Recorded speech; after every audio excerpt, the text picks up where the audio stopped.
Welcome to Squatch-D TV, where the truth is first before all else.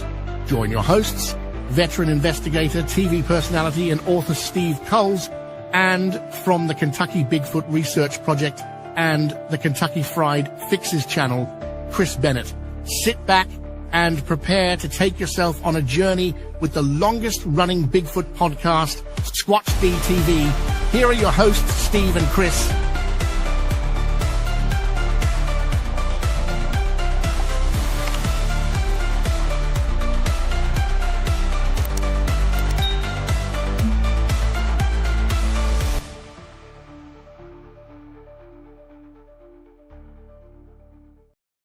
And good evening, cyberspace. Welcome to Squatch-D TV for today's date, May 4th.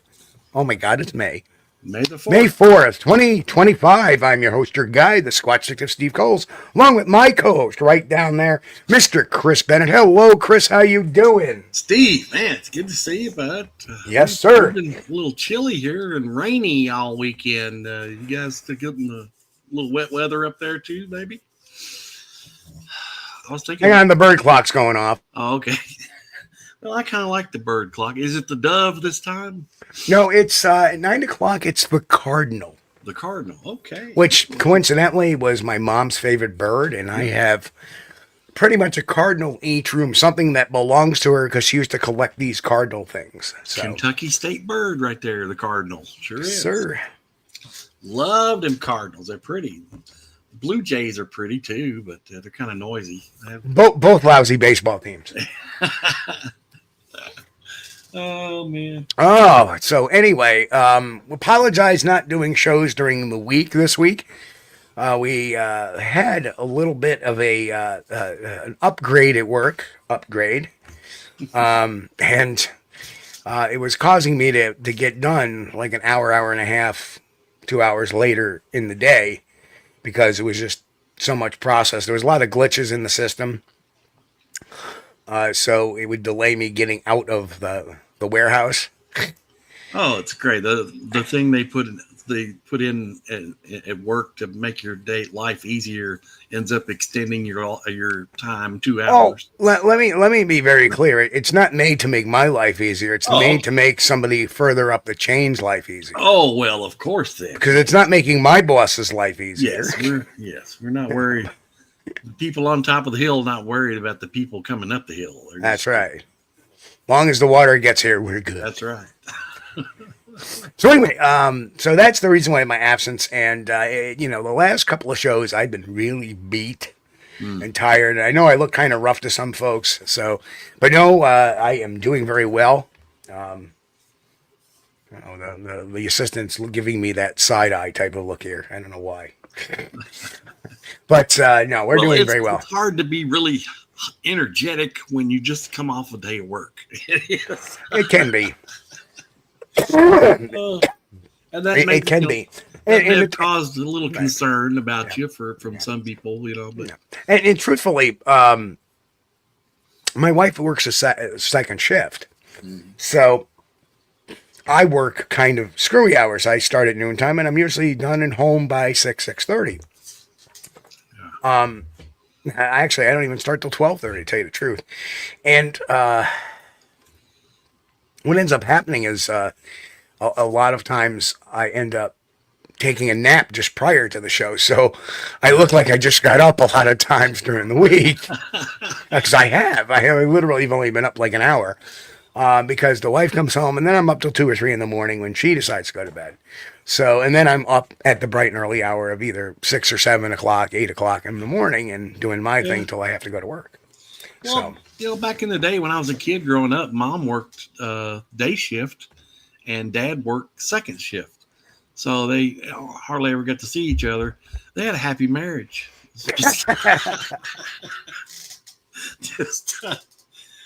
She was gone during the day and he was there, by himself. And then by 2 o'clock or 2:30, he was going to work, and 3:30 she would get home. So it worked out real good. And then, of course, at nighttime they could still, sure, share the bedroom. I guess whatever. I guess we want to think about that. That's our parents. That's parents. Gross me out. Yeah. I know. Yeah. Anyway, so let's.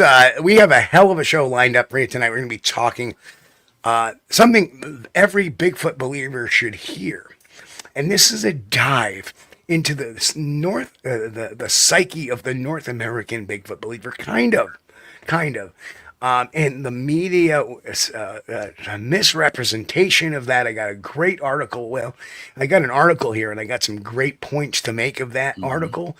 And I think it has that something that every Bigfooter needs to hear and know.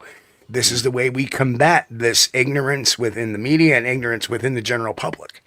So I think it's very, very important for all of us to hear. But anyway, before we do that, we haven't done the roll call yet. We need to do our roll call. Absolutely correct. So let's get up to the board here, and here we go. Whoa, first, golly, wait a minute. I'm having to scroll up 5 miles. I know they're chatting away tonight. The chat is what, Chris? The chat is hopping. There it is. I'm seeing, about 52 people here already. Well, thanks, guys. Welcome aboard. Appreciate y'all hanging out with us. Yeah. So here we go. We have first in tonight was Danny Weeks from the Southern Sierras. Hello, Danny. Sharon in next. Pete H. Hello. Grant Rasha. Hello, Grant. Mick is in the house. Texas Jack, howdy, my friend. Texas Jack, Walter Kroll, good to see you. Walter. Jay Carey, Pat Collins, what's up, brother? Pat.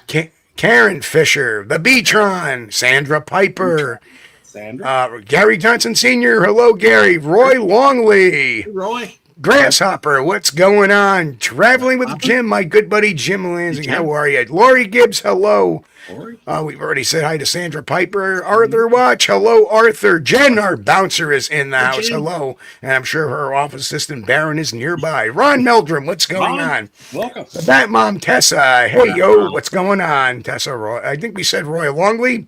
Yeah. Keith Zabrowski, hello. We've seen, Kathy Zabrowski. We've seen Kathy in here before. Welcome. Hello, Kathy. Good to see you again. All right, now we got to get into the nitty gritty. Sandwich Savant, there he is, Sandwich Savant. I love that. I know every time I say that name, I just. Boris Kahn, hello, Gunny Goo Goo. Poncho Zorch, good to see you. Lurking while driving, still in the Smoky Mountains. That's right, it was Smoky Mountains Bigfoot Conference this weekend, too. Boy, cool. Busy week. Yeah. Everybody had conferences this weekend. Scott D. Hello, Scott. Good to see you. Welcome. Michelle Wilfong back again. Phil C. Hello, Phil. Lori Gibbs, what's going on? All right, we're getting down to the nitty gritty here. Let's see. Scott B. We already said him, I believe. Threshold Farm. Hello, Threshold Farm. Finding the Trackway. Hello, Bill. Good to see you. I'm lost. We're done. Done. Okay. I think I've made it to the bottom here. Me too. That's everybody. Well, we appreciate you guys joining us and hanging out with us, and we appreciate all you lurkers out there. And Roy Longley, your representative, has already spoken for you. Excuse me, but it's good to see you. Well, anyway, let's get on with tonight's monologue, which is very pertinent to what we have to do here tonight. So here we go. So here it is. Tonight, I want to address an article that's making the rounds from April 30th, 2025, in a piece titled Bigfoot in Our Need to Believe by Sarah Malott, and it was published in the Daily Yonder. Now, let me be clear.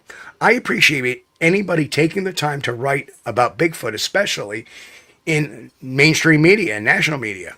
But appreciation doesn't extend. It doesn't mean I will stay quiet when the tone tilts to condescension or the facts get warped under the weight of armchair psychology. Yeah, I hate that.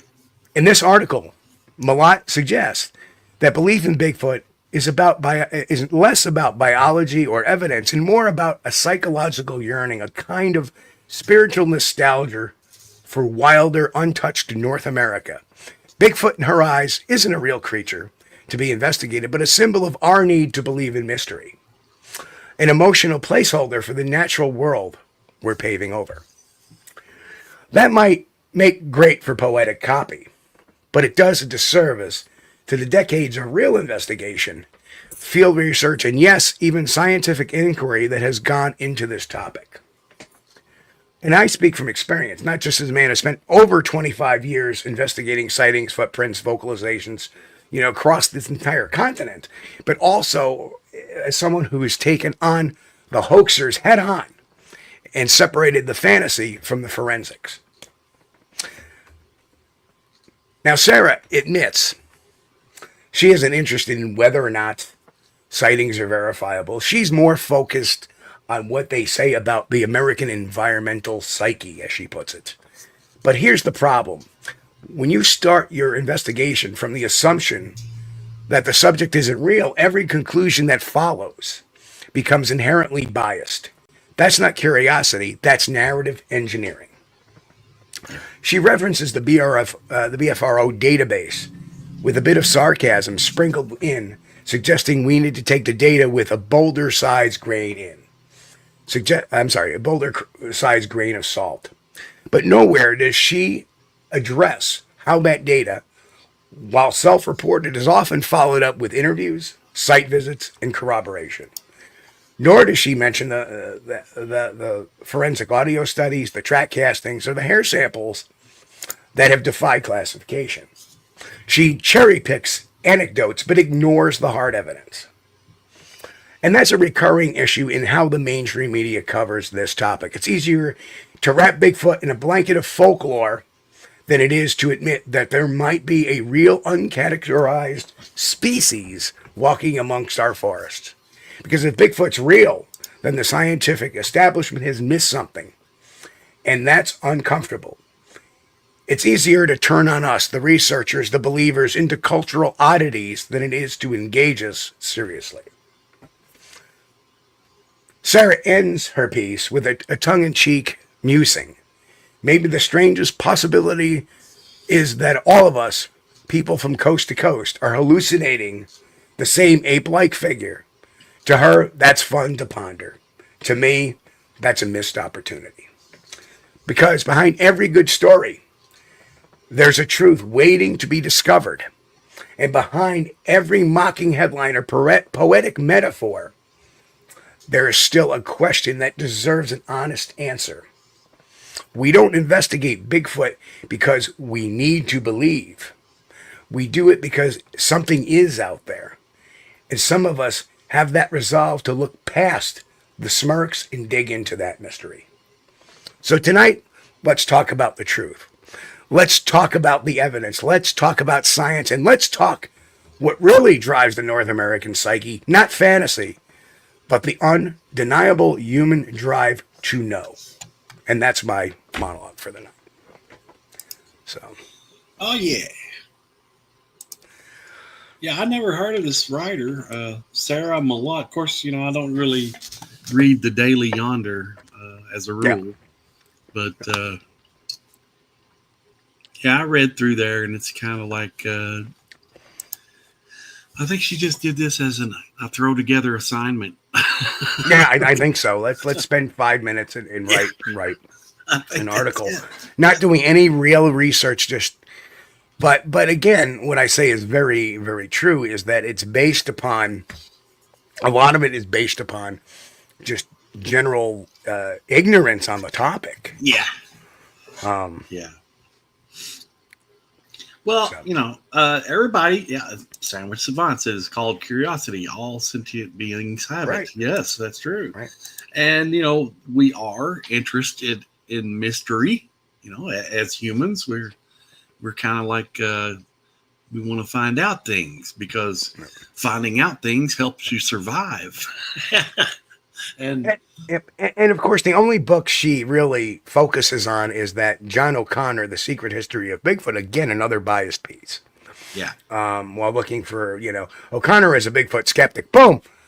Okay, so if you're calling yourself a Bigfoot skeptic, then, you're going, but that's okay. You can be a skeptic and still come to opposite conclusions. Sure. But I really think that, if you're a Bigfoot skeptic, when you write a book, it's going to be about being just like me. Well, not like me. I've written a book about being skeptical, about hoaxes, about the exact opposite, which makes me a conundrum to things. That's why I'm not a confirmation biased person. I look at everything separately, but she looks at that book and she talks about it, and she's saying whether it's Bigfoot or mountain lions, I'm really not interested in determining whether the sightings of these creatures are scientifically verifiable. Well, wait a minute. As a journalist, that's your first. I mean, I started SquatchDetective.com as a journalistic venture originally to be the Bigfoot news, but we've kind of morphed over the years. And that's what it's based upon, investigation. It's not based upon, I'm not interested in determining whether or not these creatures are scientifically verifiable. I'm more interested in exploring why mysterious wildlife inspires obsession and fanaticism, and what it says about the American environmental psyche. Oh, fanaticism. It's a cult. It's a Bigfoot cult. These people that have shared a Bigfoot sighting are in a cult. Yeah. But the psychological need for a magical wilderness is not just a modern phenomenon. In the late 14th century, Chaucer opened The Wife of Bath's Tale with that what I interpret as a nostalgic recalling of the days of King Arthur when the land was filled with supernatural creatures and the elf queen. Yada, yada, yada. From what I interpret. There she is again, interpreting. Yeah. Your job as a reporter is not to interpret, it's to report the facts, unless you're doing an opinion piece. Yeah, well, the wilderness is magical. It is, but that doesn't mean, in a bad way. We're in a cult. Don't drink the Kool-Aid. Don't drink the Kool-Aid. It's not magical in a cult sense. Right, exactly. I think being out in nature is good for you. I mean, I could feel stress relief just by going out in the woods, having a seat by a tree, and just listening to the wind blow. That is the best stress relief a man could have. Turkey hunting is a good stress reliever. Oh, speaking of turkey hunting, there was a guy in Alabama got attacked by a bobcat while turkey hunting. Did you see that clip? No, I did not. Oh my goodness! He was sitting. He didn't have his back to a tree, which is a mistake, and he was sitting out in the open, or sitting in between two trees. And while he was calling a turkey in, making the turkey sounds, a bobcat attacked him from the back. It grabbed his head, clawed up near his eye, almost got his eyes. So he must have did something. Yeah, he was really calling in a turkey, man. It sounded just like a turkey enough he fooled that bobcat. So get this. Between January of 2024 and April 23rd of this year, when I collected this data from the BFRO website, there were 37 Bigfoot sightings. About half of those sightings occurred in metropolitan counties, with the other half in non-metropolitan or rural counties. Hold on. Time out. I would like to see what she is considering metropolitan counties. Because let's look at something. She could sit there and see a sighting from Albany County, right? And say, well, that's a metropolitan county. It's Albany, the city of Albany. Yeah. But New York counties are huge. And you go outside of Albany, and there's horse farms. And you go out further, and there's the Helderbergs. And there's, the state parks. And there's a lot of... So, number one, there she is. Again, her biased thing saying, well, that's a metropolitan county. And she says only about half, not fully 50%. Well, that means more than 50% were not metropolitan counties, were they? So explain that. Right? That's funny because, like the same way in Kentucky, in Fayette County, which is the county that Lexington, Kentucky is situated in, also has some of the most famous horse farms for thoroughbred horses in the world. And those are out in the country, which they happen to be in Fayette County too, though. So, It's not like they raise thoroughbreds downtown Lexington, though. I'm just trying to see if I'm referring to rural respondents here as rural identifying because the survey uses a self-reported measure of rurality. This isn't a consistent method for capturing geographic data, and certainly not how we refine rural at the yonder. Well, apparently you define rural at the yonder if it has a big city in the county or or like 250,000. We're not talking about the city of, pardon my French, fucking Los Angeles or New York City or San Diego. We're talking about the size of a city maybe of Albany or Schenectady, New York, or, Middletown, New York. And I'm just picking out or for God's sakes, maybe even Horse Cave, Kentucky, for crying out loud. And you're sitting there and calling that metropolitan. Well, is that how you do it? Just by making your own determination if it's got a large, township in it or a city in it, that it's automatically a metropolitan county? You're stupid. That's all I got to say. That is a stupid way of doing things. The proper way to do it, whether or not it's a rural or urban or a metropolitan community, is take the total square mileage of that county and take your urban areas and figure out the square mileage of the urban areas and compare that to the overall grade of it. Because if you go to Albany County, maybe about 30% of it is urban or metropolitan. Mm. Right? The rest of it, the other 65, 70% is not. Well, I'm wondering where she found this at on the BFRO website. I'm looking. I can see the latest. Of course, she's showing the latest from today, back through January. But I'm going to have to check that out and see what she was talking about. Right. Find out where those areas. No, I'm not even going to try to, because she. The bottom line is, there's no sense in trying to discern her data because she's not putting out any data at all. She is being anecdotal, is what she's being. Yeah. Right. That's anecdotal. She's not providing any hard fact. Yeah. Right. Everything she says here is anecdotal. There's no evidence to her story whatsoever. That's the true term of anecdotal right there. Right? When you say something and you're giving your own interpretation, when you're not providing that particular data of what reports, where they were, where they exactly occur, so other people can look and compare to see if she's being truthful or not. So, yeah, this seems like a throw together article to me, because I don't think she did any research at all. I think she just made it up as like shooting from the hip. Right. Maybe do a little bit of internet sleuthing, and then boom. She saw some data.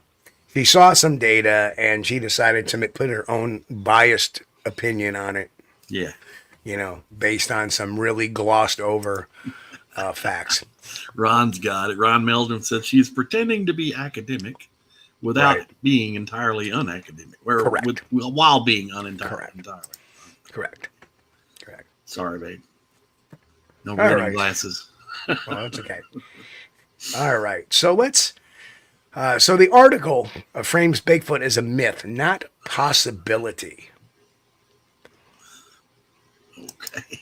Yeah, probably. Yeah. She reduces Bigfoot to a psychological symbol, not a biological entity. And her focus is on why people believe, not what they're typically actually seeing. This dodges the real question: is there credible evidence that deserves scientific attention? And the summation of this is really epic.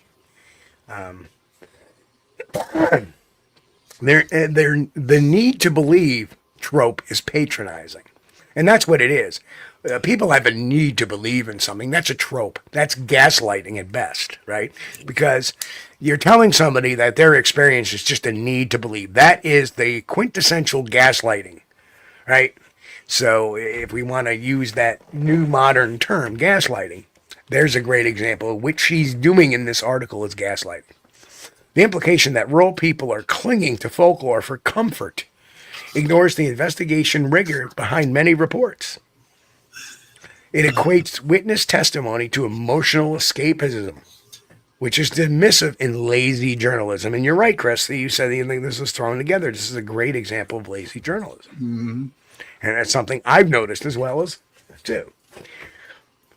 You know, the pros of the article, there is some psychological insight and there is some cultural significance thrown in there. But what it ignores is it ignores the evidence, it dodges scientific questions, and it lacks biological focus. Mm-hmm. You shouldn't be writing about Bigfoot unless there is a section about biological focus.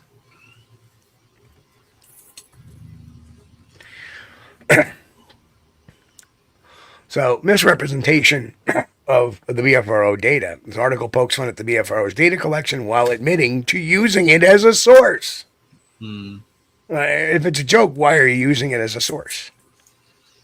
Well, see what's, that's why I'm probably going to look it up and see what kind of sightings she was reading. Who knows? She to me, I think she cherry picked them. Is what she did. Yeah. There's no mention of media made of the vetting process either. That in order for a BFR report to be placed on the public section of their database, because I'll tell you what, I have a handful of them that are in my bin that I haven't finalized yet. And a few of them I've actually been to and vetted, and they're all good to go. Right? But she doesn't make any mention that in order for this stuff to get on the web, there has to be a follow-up investigation. It's not where somebody just reports something and they post it. That's not the way the BFOR works. Right. It gets assigned to an investigator, self-assigns themselves to it. They investigate it. They come back. They have comprehensive notes that are private off the public site, and then they produce a few public notes for the article that gets generated from the database. Doesn't go public until somebody takes a look, see what's going on. Right. So, as it should be. Right. So the author admits she isn't very like my iceberg thing there. I like the iceberg. The author admits she isn't very concerned with verifiability, and that's the smoking gun here. She doesn't even care if Bigfoot exists, or even pretends to care that Bigfoot exists. Again, that makes her bias very clear. Yeah. It's all about symbols, meaning, not scientific inquiry, and just fodder for a hit piece article. Because at one point she even turns around and amounts to the incredibility that it's not one Bigfoot. We're actually looking for a species. Duh. Yeah, there's just one. He gets around. He has a frequent flyer card with one of the airlines, but we don't know which airline. It's secret. It's got to be a government, secretly flying him around the different states so he can be seen every now and then.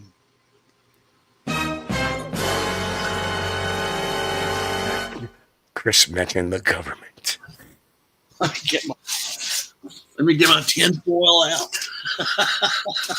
I have mine sitting over there. Yes, that's right. If this is your first time on the show, Chris and I do have tinfoil hats, which we break out every once in a while. Just in case. That's right. You never know when a good government conspiracy theory might come along. And to all our new folks out there, yes, sometimes we look at videos and sound, and we listen to sounds, and we look at pictures. Yeah. And today, the last couple of weeks, we've been focusing really on the media trying to tear down the Bigfoot myth. And this is one of the few channels you will come to where you get the truth, the good, bad, and the ugly. Everything is not Bigfoot by any means. Pete H. gifted 10 membership. Thank you, Pete. Thank you, Pete. You are an officer and a gentleman. Thank you, Pete. And so real evidence exists, and it deserves respect. Curious Cryptid Steve says, no, Chris, it is using the secret military tunnels crossing the continent.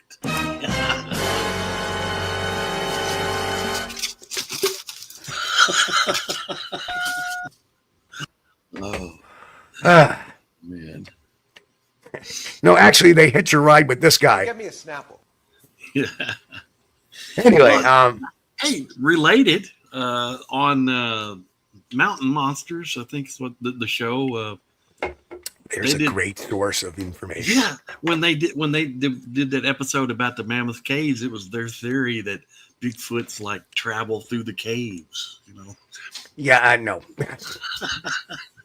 They go hundreds of miles through the caves, and that's why they're never seen. I don't know. Had a hell AC in the cave. Remember, a Tapium lucidum only works if there's some ambient light. Yeah, Just saying. Just saying. It's pretty dark in those caves. Believe me, it's dark.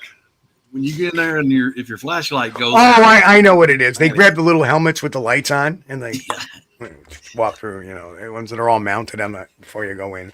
Oh no, that's the cave system down in Pennsylvania. Never mind. Well, they could be doors. Kaiju ninja, mole squatch. Okay. I don't know.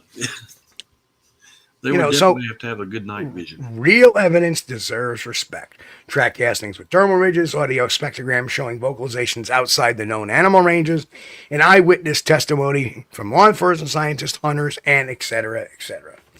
So, and the psychological framing fails to account for consistency. And this is so true. As an investigator, being a professional investigator, interviewing thousands of witnesses over the years, consistency says it all. If it was fantasy, it would be all over the place. If it was actual hardcore actual witness evidence, there will be some consistency. So if this was just fantasy, why are there so many descriptions consistent across time, geography, and culture? Because we can look back at articles now going into 150, 160 years old that describe the exact same thing people are seeing in the forest and running across the roads to this day. So why is that? That makes no sense because culture has changed from the 1810s, the 1820s to now. Definitely has changed.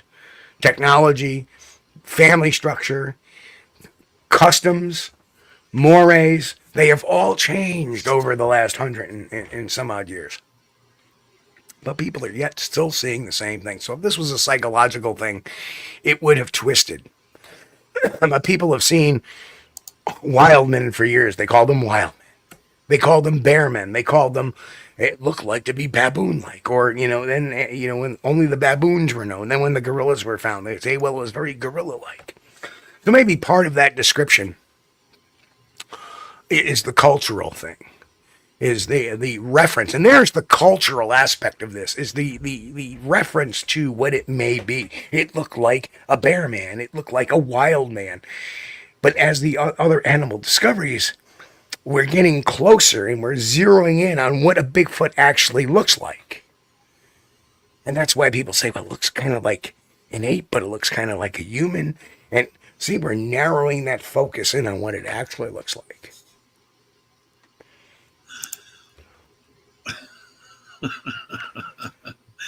Mick says, let's get out the pitchforks and shovels and have ourselves a good old-fashioned protest against that Arthur. Yeah. Yeah, well, I don't want to incite violence. No.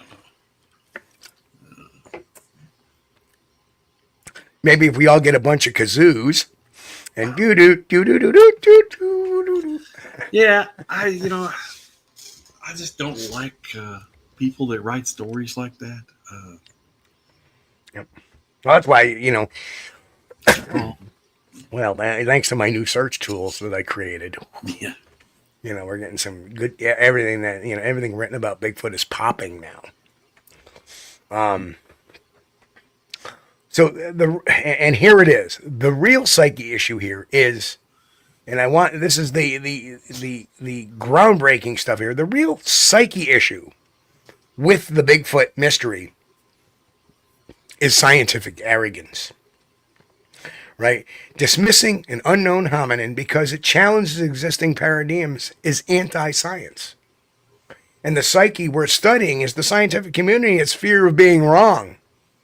which they've consistently done. They fight tooth and nail. And then they corroborate that saying, well, we need to make sure the scientific process is being, well, when the scientific process is, why did you fight Albert Einstein so long when he was right? The theory of relativity, that was argued. And argued vehemently. And not only was there attacks, but there was attacks on his character. Right? Well, yeah, those guys. So that is worth the real issue. The real psyche issue is the arrogance sometimes of, and we've talked about it before about scientists saying things that are not correct. Yeah. Well, there's no evidence that a large primate can exist in North America. Yeah. What are we? We're primates and we ain't small, that's for sure. It's simply they make statements out of bias. Just ask my aunt Louisa. They've already made up their mind that there's no way possible that a Bigfoot creature could exist. So when they make a statement, they're doing it out of that bias. Right.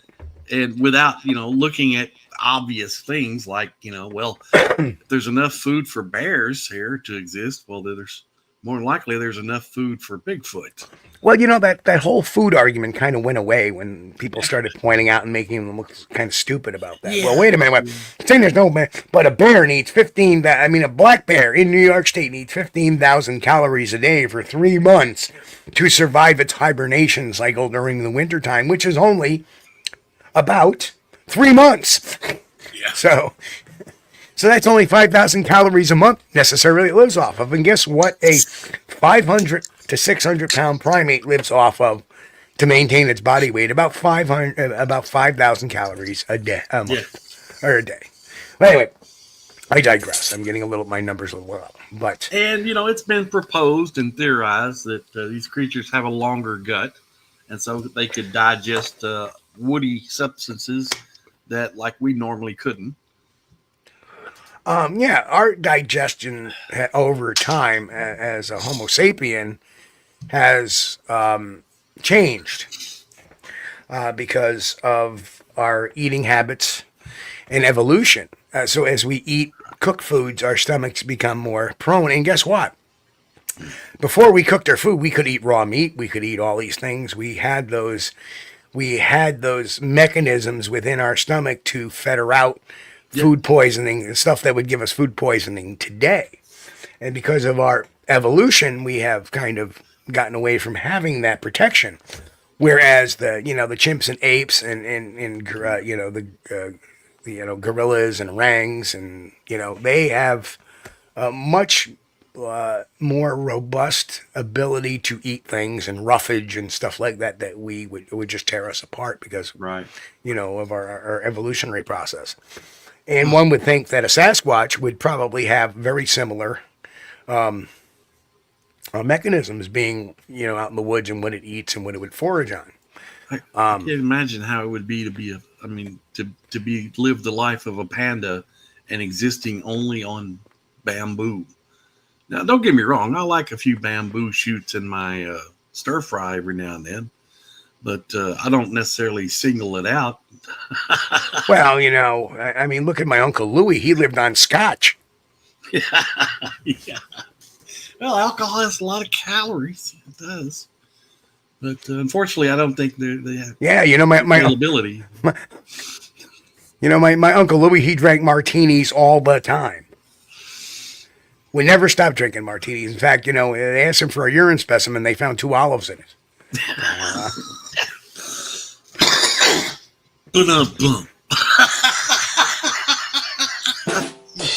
Yeah, you needed to. Thank you. That was so off the top of my head. I didn't even, That was a stinker. Well, that was good. But calories. Yeah, they get enough calories. Right. As humans, we got enough calories to live here, Now, let's talk about the real conversation we should be having. Bigfoot as a biological anomaly, not a myth. Right. It is time for all of us to shut these people down. And time, it's from the cultural narrative. So when I get interviewed about the cultural narrative, I brush it off as well. I brush it off as I've been asked about that too. And sometimes it makes the cut, sometimes it doesn't when I've been interviewed.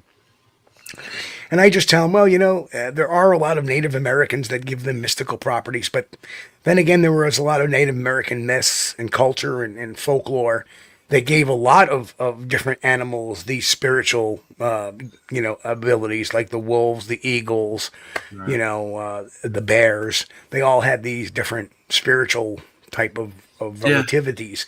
And that's how they related to the world. That was something that's part of their culture. This has nothing to do with what's going on here. We look at it strictly from a scientific, and that usually shuts them up about it. But Bigfoot isn't just a mascot for a beer, coffee, beef jerky, and yes, even wilderness loss. It's potentially part of the wilderness we've overlooked. Right. And that's the big thing. There is, as one New York forest ranger told me many years ago, there's lots of land here in New York State that hasn't been touched by people in years, hundreds of years, since the Native American days. Lori says, I think we should invite her on, and if she doesn't get it, she's young, she's doing her thesis, etc. There are natives here who can give her props. I don't think she want to come on, and I don't think she wouldn't be a good guest. I don't think. Let's face it. We've invited people on the show to explain themselves. We've asked M.K. Davis. We've asked Steve Isdall on a couple of times. He never No, he doesn't even respond to them. No. We've asked other people, other characters over time. I forget entirely who. And there's only been two people that have ever come on the show, and that was Todd Standing many years ago. I don't know if he would do it now. And I should say, M.K. Davis was on, but not since that was before it was all before the massacre thing. It was a couple of years before the massacre thing before he even brought that up. Oh my God, Patty, Lindsay. Oh, look at this. Oh my goodness, Patty. Thank you so much. Thank you. Wow. Oh my goodness. I can't believe that. Thank you so much. We're not worthy. Thank you. We're not worthy. Oh my goodness. Wow. I'm blown away now. Patty, thank you so much. Oh. And for folks out there, I cut a video in the membership today. We have, some of the generosity, and I'm just going to take a quick break from this discussion. But some of the generosity, as a lot of folks know, we're upping the game this year and next year in both the channel and our research. And one of the things I needed was a really good mobile camera that you always want to get. So we were able to procure that thanks to the generosity of people here on this channel. Not a cheap new camera set and the accoutrements to go with it. Not cheap at all. I did get a good brand name. Yes, we got the GoPro 13 Hero Black creator set. And for our members, I cut a video today thanking everybody for the memberships. But we're shooting in 4K now when we go out. I'm not going to read that. I just wanted you to see that, Steve. Steve, is there any way you could run that? Well, no, I guess that's in the members section, isn't it? Yeah. I mean, but thank you so much again, Patty. It's so nice of you. Goodness. And so we're going to be doing a lot of videoing the travels this year. that was the other thing too, is that again, we'll get back on top again one more minute. I just want to explain that for the last couple of years, we've been running any video we've been doing, we've been running it off an older Android phone, a good Android phone, mind you, has a great camera on and everything, but it's very cumbersome. You have to set it up, you have to adjust it, you have to plug it in, you have to make sure it's charged up. Yeah. But now, literally now, I can take my handle, which has an additional battery pack on it, one snap, and we're ready to go. Yeah. And I didn't have that ability. And not to mention the fact it's easy to carry around. The camera rig was not. So now I'm going to have this with me, and we're going to be videoing quite a bit. You're going to see a lot more of the travels. You're going to see a lot more of the evidence. You're going to see a lot more of Plus, the interview. Yeah, the GoPro is a lot more stable video. It's stabilized a lot better. Well, now they have auto stabilization software built into the unit, so when it processes the video, the stabilization is added. When you're using your phone and walking, it's like this. Right. Yeah. Makes people seasick. Oh, Jay Fritz! Look at this. Jay Fritz gifted 5 Bigfoot memberships. Thank you, Jay. Thank you for the 5 channel memberships, Jay. You're too kind. And those are 5 more people that'll see what we're doing and what we plan on doing. And gosh, I can't believe you guys. Thank you so much. But we are moving forward, and we have Project Forest Stalker, and we'll have some more announcements on that coming up soon. And the leaves are out in Kentucky now, so it's very difficult to. Well, there's 2 things out in New York. The buds on the trees are out. The leaves aren't complete yet on some trees. And the not the daffodils, but those stupid, all the friggin' those little flowers that sprout up, the weeds, dandelions. I'm thinking daisies, daffodils. No, dandelions. Dandelions are good. You can eat those. Eat the flowers. You can eat the greens. Well, if you don't forget, I have 2 dogs that use the yard. I'm not so sure I want to eat the dandelions. If you were raised up eating dandelions, you were poor. Yeah. So let's get back on. I'm sorry. Let's get back on top. That was good. But it's so important. That is the conversation we should be having. It's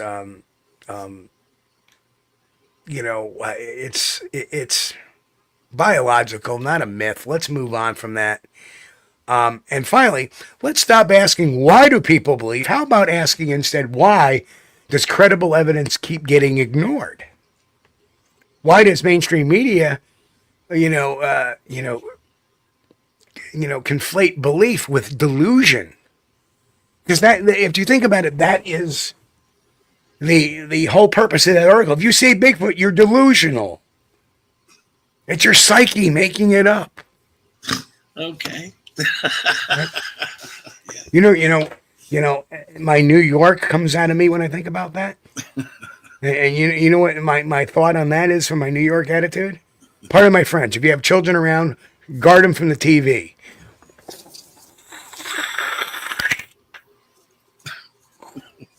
Right? That's what I think of that.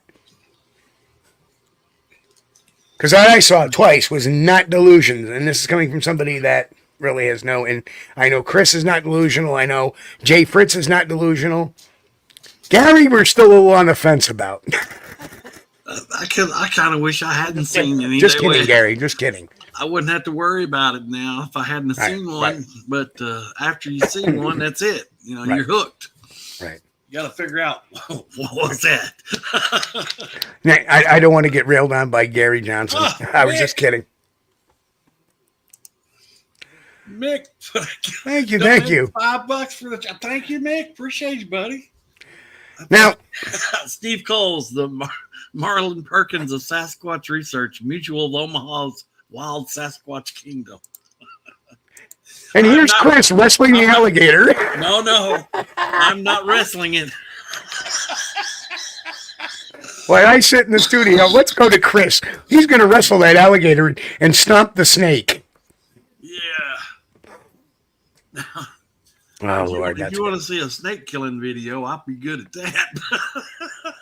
But that would be violent. People wouldn't want to watch that. I'll bite the head off of one if I have to. I don't care. You'd actually want to get the head of the snake that close to your face? No, but, if it's me or him, I'll do what I got to do. But, I don't like snakes. Now, I can get by with non-venomous snakes. It's okay. A black snake or a garter snake, they don't bother me. And I'll let them be normally, unless they're harassing me. but you don't want to hold no boa constrictor like I did. No. The boa was so. No. And that wasn't that was the first boa constrictor I held. That picture I showed a few weeks ago, and truthfully, years later, when I took a sabbatical from being an investigator, I was helping children with developmental disabilities a lot. Mm-hmm. And I would pick them up and I would take them and shoot pool or, go to the library with them or do something with them. Right. And one particular gentleman, I can say his first name, Keegan, I would go there and he would always want to show me his snakes. His parents had snakes, so his mom would come over and they would let me pick up their boas, and they had a couple of them, and like I had no qualms about holding them because I had held one before. And I can thank the late and great Larry Batson for that. And it's so sad that he's gone, but Larry was a great guy, was a great what's going on now? I don't have any problem with snakes. And if somebody wants to have, now I don't like them, but that don't mean I have a problem with them. Now, if somebody wants to have a boa constrictor as a pet, that's fine by me. But I'd rather not. Okay, I'll stick with the Yorkies or the good old house cat rather than a boa constrictor. Well, yes, because my wife is like watching all these videos from a turtle refuge. She's like, "Can we get a turtle?" No reptiles. We have mammals in the house. No reptiles. Get in your chair, Ron. That's true. That's true. Some take snakes to church. Well, they don't take them to church, but they'll pick them up. Oh, in some churches they do, and the guy tries to say, "Look, Jesus won't let the snake bite me," and it bites the guy. If that's what they want to do, okay, that's fine by me. Just they can do it over there somewhere. But so I will say, everybody, a lot of people have written me or PM'd me, and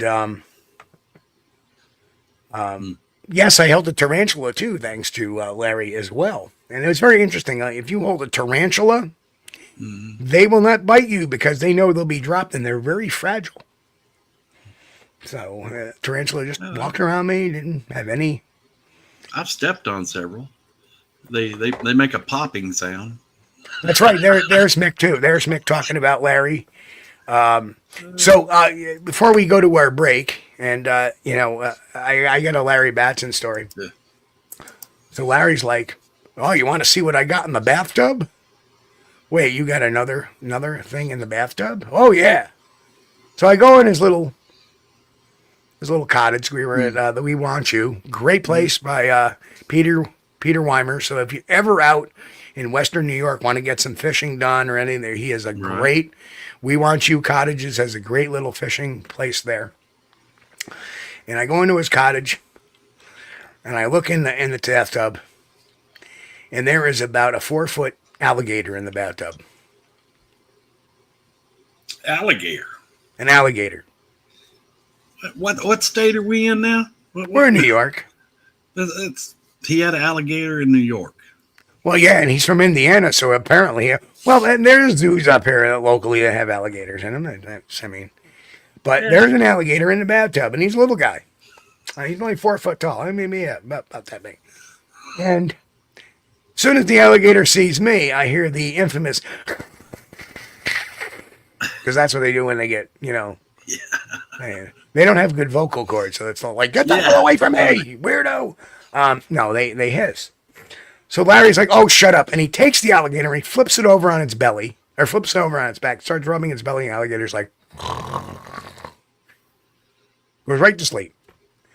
I'm like, don't ask me to do that. Nope, that's where I drew the line.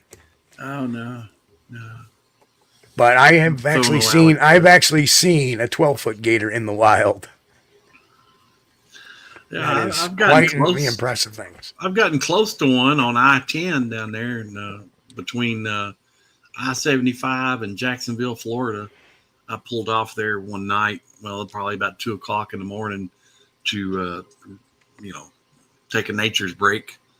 And there was a little swampy area over there by the side of the road. And I'm just taking my break, and all of a sudden I heard a big splash. Sounded like, I don't know, 150-pound catfish over there wallering around. Scared me to death. I run back to the truck. I don't even know if I took time to zip up or not. Probably well, didn't. I got to tell you, though, when I was down in Paris, Texas many years ago, we kept hearing this big splash.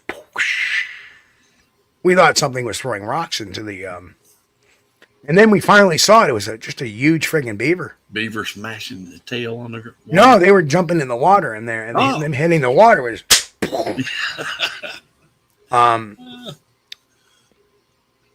Yep. So, yeah, gators don't necessarily bother you. Gators don't necessarily always see people as food. They usually react to something you're doing. Not like they go and hunt you. Kind of like sharks. They don't attack humans because they know that's not what they eat, but they attack surfers because the surfboard kind of takes the shape of a seal almost, and they see that fish type of shape on the surfboard, and they go after that. So a lot of times the attacks happen because of misidentification, and Chris is like, nope, not buying it. Mm-hmm. I don't fool no gators. Oh, we stopped it by the Okefenokee Swamp down in Georgia, visited there several years ago. I mean, we're talking 2006 or something like that. And there was an old man there, and he gave us a tour. Really nice guy. He had a 30-06 rifle, sawed off about that long. A bolt-action rifle now that he kept on his hip, carried it like a pistol. And he said, that was specifically for alligators, because the parking lot down there, when you go to the Okefenokee Swamp Visitor Center thing, the parking lot is just kind of like raised up above the swamp about 3 feet. And there's a little grassy knoll that runs down to the edge of the swamp. And the alligators are just right out there. You're parked in the parking lot and you can say, oh, look, there's an alligator 15 feet away. And, I don't know if you know this, a little bit of trivia, but do you know Florida, hang on a second. Florida is the Okefenokee Indian word for where the old people go and sweat. Anyway. Well, anyway, yeah. But the Okefenokee Swamp, you should visit it sometime if you hadn't already. You know what? I'm good with swamps. I'm good with swamps. No, I wouldn't mind tossing around the Everglades or anything. Yeah, really. Yeah. Everything's, it's just, right now I think about the heat, humidity, and I'm like, ugh. Well, the first thing he asked us when we pulled up, because he was standing there right there, he said, you guys got any dogs with you? No. At that time, we didn't. Yeah. Couldn't say that now. But he said, do you have any dogs with you or any pets? No. He said, well, good. He said, because the one thing that alligators love are dogs. They love dogs. Danny says, I still like the Independence Day video, but Steve doesn't. You're more entitled to your viewpoint, Danny. But the Independence Day video is CGI, and there's a couple of... Yeah, Lori had a question earlier. Yes, sure. We'll talk about that. Let's talk about that when we get back from the break. Let's take. All right. Want to take the break now, or you want to go for the question for Lori? Well, it's not going to be a short one, I don't think. Okay, so let's go to the break. Yeah. People have been chattering; they love the song that we've been playing on the break. Oh. So we're going to take our break now, and we'll get back on track with starting off with questions from anybody. And, of course, any questions from anybody, we'll start off with Lori's question. So we'll be back in a few minutes. Here we are.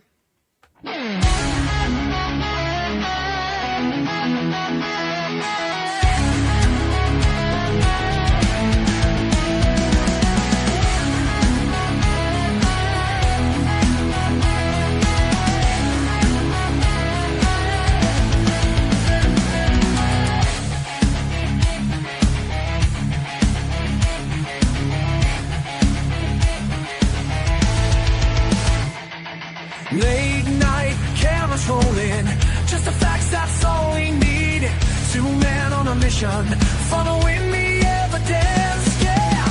No more tall tales, no more make-believe. Scientific method, that's what makes us believe. Truth hunters in the night, truth hunters. Truth hunters in the night, yeah. Won't stop until we find truth hunters in the night, truth hunters till we die.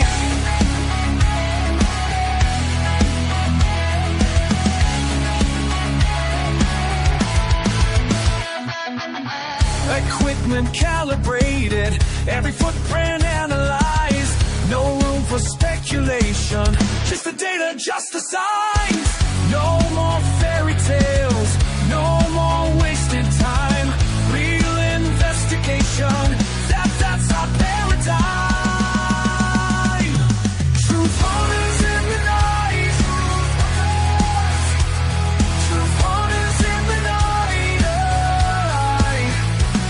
Won't stop until we find truth hunters in the night. Truth hunters till we die.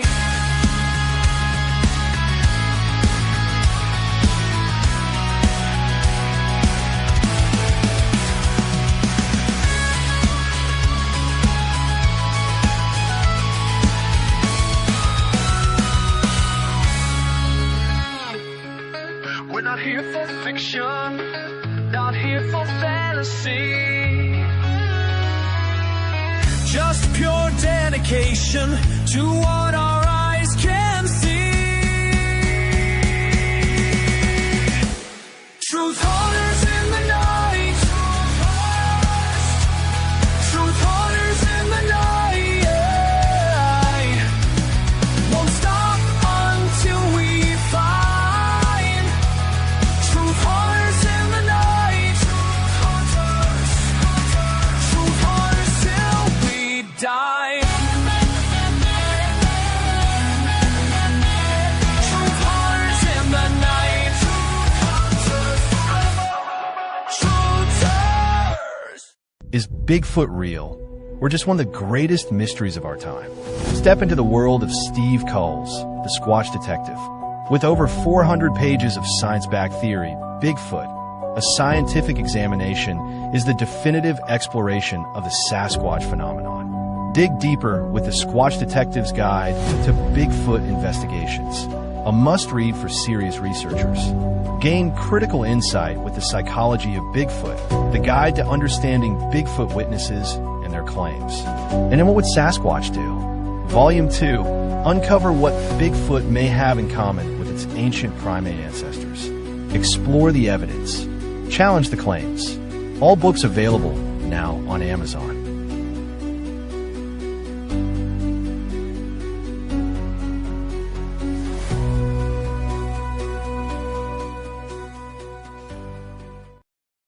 Okay, and we are back here for our next round of questions. And I think we've figured out our title. So let's come on with Lori's question there, Chris. Yeah, I started a few here, but let me get to Lori's first. Lori says, so I have to ask, is there any Bigfoot footage you guys think is worthy? Well, the Patterson Gimlin film, absolutely. The Russian Yeti video I find fascinating. That hasn't been properly diffused or debunked either. We've shown that on the channel too, the Russian Yeti video. And they call it the Russian Yeti, but you know, it's a Bigfoot video. I thought that was kind of interesting, the interpretation, and I ran it through my own interpreter too, of the language spoken on it. And it seemed real and legit. Again, not speaking Russian, I don't know if it sounds, scripted or not. It sounded authentic to me, the reactions. Trying to think what else. There's a few others here and there that really There was the one with the family in Canada, I think, that had seen one where they were on the lake and it was wintertime and they saw one come out from the forest line and back into the forest. And they acted a little shocked and they had seen it for a second or two. Well, The Playboy, and then there is the Playboy Bigfoot video that came out way long ago. Redwoods. Yep.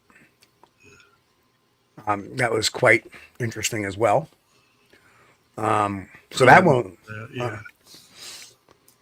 Yeah. That was so, yeah. So there's a few that out there that I think are legit. There was supposedly one in Vermont, and it's very rare.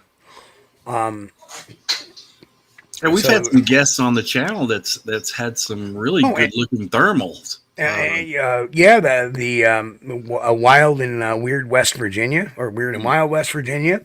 Joe and Nick, I want to say, they had an excellent thermal of, and you can actually see it step off.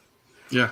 And that was very, very interesting, very good. Tim Stover over at Ohio Bigfoot Hunters on Facebook, and his channel, Ohio Bigfoot Hunter.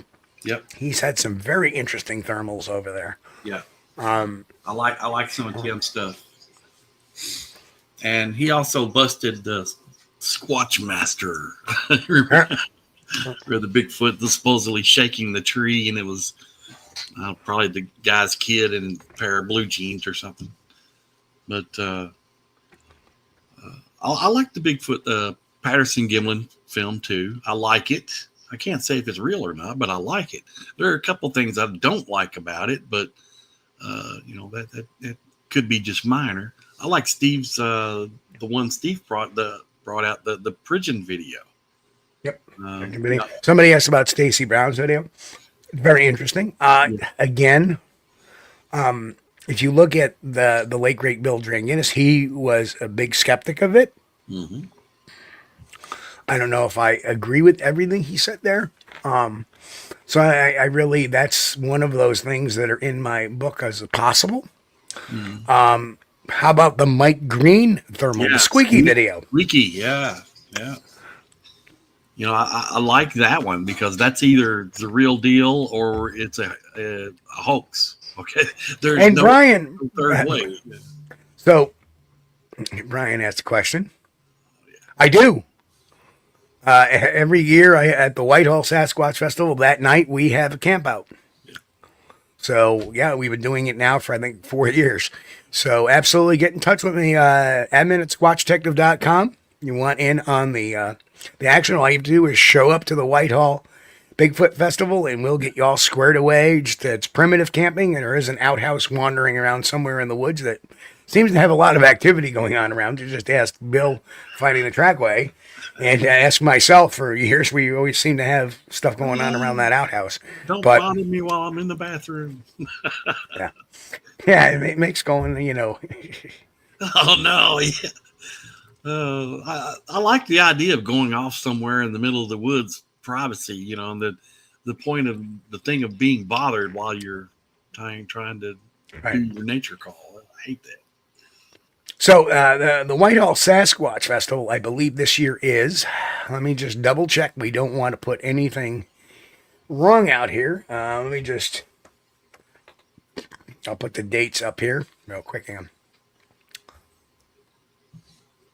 So we'll put my dates and appearances up to, actually, you know what? Let me put that up here. And if any of you guys want to get out to Mammoth Cave and do some back country camping, as they call it, like those people that were with that guy that shot at the Bigfoot that night, it's about a 2.5 mile, well, the sign says it's about a 2.5 mile hike to get down to the river, but John Gray said that's bullshit. He says it's 3.5 or 4 if nothing else, but yeah. So there is the actual dates, and it looks like it's going to be Whitehall Sasquatch Festival will be on September 27th, 2025, Whitehall, New York. Whitehall's not that big of a town, so it's pretty easy to find a Sasquatch festival.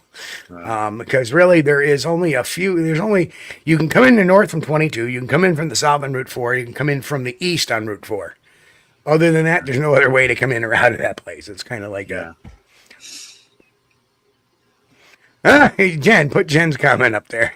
Oh, wait a minute. Let me get back to the live. And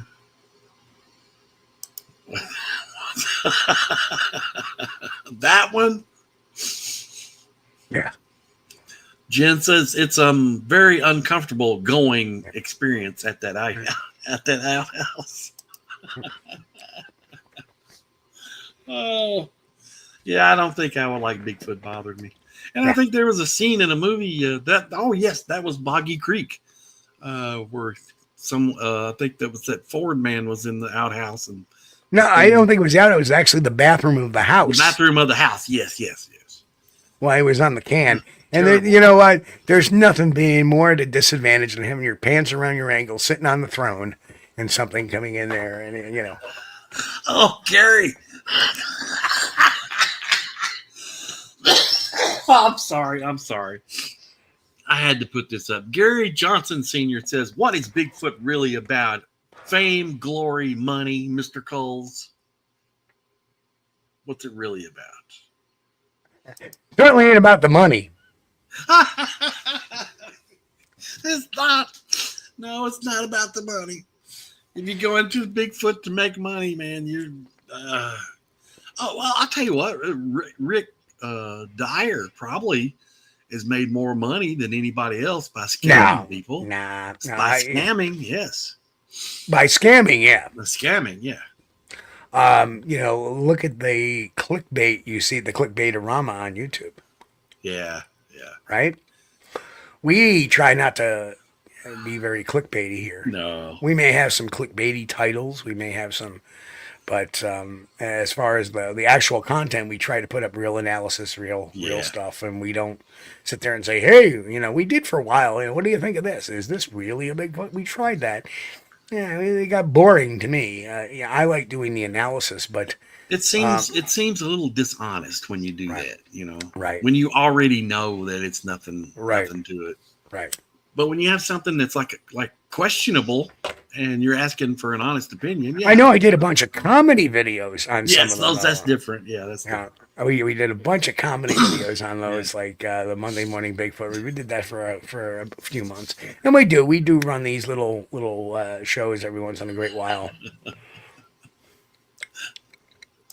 Challenge accepted. I don't know which challenge he's talking about. Kaiju says I'm definitely a millionaire. Well, you know, if you got paid by your sighting, that would be wonderful. But put up Ban Everything's comment. Hello, Ban Everything. Good to see you tonight. Ban Everything, welcome.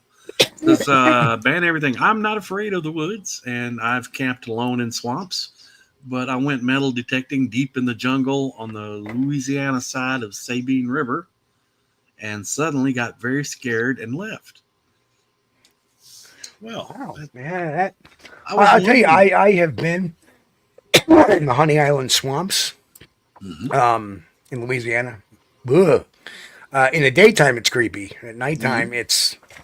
I mean, you're on a John boat, and the only way you have, and basically when you drive the John boat, you have one hand on your outboard motor, which steers you, and you have the other hand on a spotlight. This is at night. And that's how you navigate. Right? And then you'll stop. And you start shining that light, and all of a sudden you see these glowing eyes poking up, looking at you from the water. And those are gators. So you know if that boat goes over, you may be lunch. Yummy. And that in of itself, it's creepy. But, you know, what a weird, creepy place. The swamps of Louisiana can be. That's why Chris said something about swamps. Like, yeah, I don't really, you know, I wouldn't want to live in a swamp, but it's a nice place to visit. Well, there's a lot of people that live in the swamp too. In fact, you know, in actuality, people have islands that they little islands in the swamps, which they've converted into homes. Yeah. The gentleman we went there, Denny Crawford, he had one of the biggest islands on the swamp.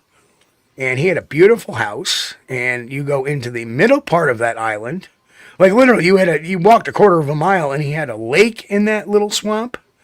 And he had a little fishing pier off the swamp. And he had a boat for that little pond. Mm-hmm. And again, he had another beautiful house back there. Like the guy's got, and then on mainstream, he's got another beautiful house, and he's got it built up like, it's just gorgeous.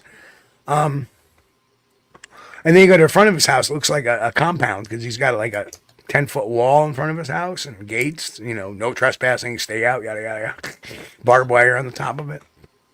What was that guy's name that lived back in the swamp in Smoky Crabtree. Smoky Crabtree, yeah, that's it. Hey, Smoky Crabtree. Hey, for some people, it's a way of life. Mama Gator will come after you to protect your babies, and you won't even know the babies are there. That is very true. Although the funny thing is that we did see a very young gator, only about that big, in the when we were out during the daytime. He was only about that big, and we tried to grab him, and that sucker flew quicker than I couldn't believe how fast he swam. Like there's Patty's question. Thank you. I caught it finally. Patty says, which of your books would you recommend for a book club I belong to? Bigfoot, A Scientific Examination would be probably there's Chris. He's going to get his copy out. Oh, no. I think I would recommend this one. If they're just getting started, The Squatch Detective's Guide to Bigfoot Investigations by this guy here. They all have something really to offer. But Bigfoot, A Scientific Examination looks at all the scientific reasons why, Bigfoot can exist. Yes. And it is 400 pages long. It's not a, like the guide to Bigfoot investigations can be read in a day or two. Yes. Right? The scientific examination book cannot be read in a day or two. Right. It'll probably take you a good week to get through that. That's a wealth of information in the scientific investigation book. But as far as somebody getting started out researching, I think your Squatch Detective and Patty, just so you know, all books are available in softcover and hardcover. So whichever one you choose. Well, I don't know about 50 large. That's about the Bigfoot hoax. Again, it does break down quite a bunch in my experiences in those days going undercover with the Biscardi organization. If you want to know what happened with the Bigfoot body hoax in Georgia Bigfoot body hoax, if you want to know the whole story, you can get it in that book. 50 large. So Patty, what I would say is go to squatchdetective.com. And the links to the books are right there. And there's all 7 books. I've written 7 books, coincidentally. Yep. Trackway, come on down, bud. Yeah, I can show you exactly where you need to go. I'll even take you over there if you want to go to the back country camping is what they call it. I think the permit costs you like $10 or $5. I can't remember. And the answer to that question, Jen, is, will I have books with me at Hocking Hills this year? Yes, I will. And that is correct, Brian. Whitehall Bigfoot Fest, Sasquatch Calling Festival is September 27th. September 27th. Playing for real. No, I don't have a deal with libraries. If I do a lecture at a library, I will donate a book to that library, however, and they will put it in there.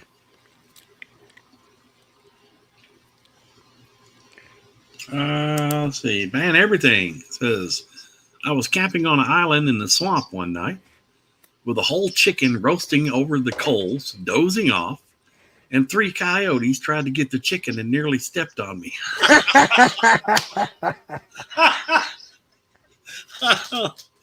Well, that's exciting. Yeah.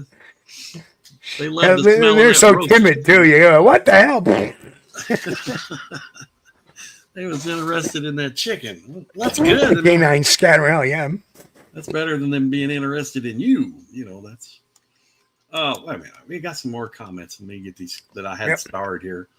Boris. And that is true, Grant. Stacy Brown did not. Stacy Brown Sr. recorded that video. Yep. Yeah. Boris Kahn says, so do we get to talk about the alleged deer, fox, and Bigfoot video sometime? Don't know that one. If you want to send me a link at admin@Squatch Detective, we'll do a full analysis on it. We can do that. And here's some more comments that I started that I wanted to get. Yeah, and here's the other thing. If anybody here, and I'm going to put my email address in chat again. If anybody has a video, a story, or a sound or anything, any piece of evidence, photo, and they want me to take a look at it and cover it on an episode, there is my email address coming into chat right now, admin@squatchdetective.com. I'll put it up here. Yep. You can either write me directly, or you can go to the website and hit the contact form, and I'm under the contact tab. There'll be different reasons, and just click make a comment and then give me the information. Yep. And if you guys are listening over on the podcast, you want to come over and get Steve's email address. I'm not going to say it out loud because it could get. Well, it's my email, Yeah. so I've said it before, and nobody's ever dinged us for it, right? But oh man. yeah. So if anybody has anything you want to look at, we will definitely take a look at it. Now, there is a bunch of, like I said, there has been now. People ask me, going back to the whole looking rough thing, yeah, and also I've been burning the midnight oil, working on numbers of projects, as Chris knows.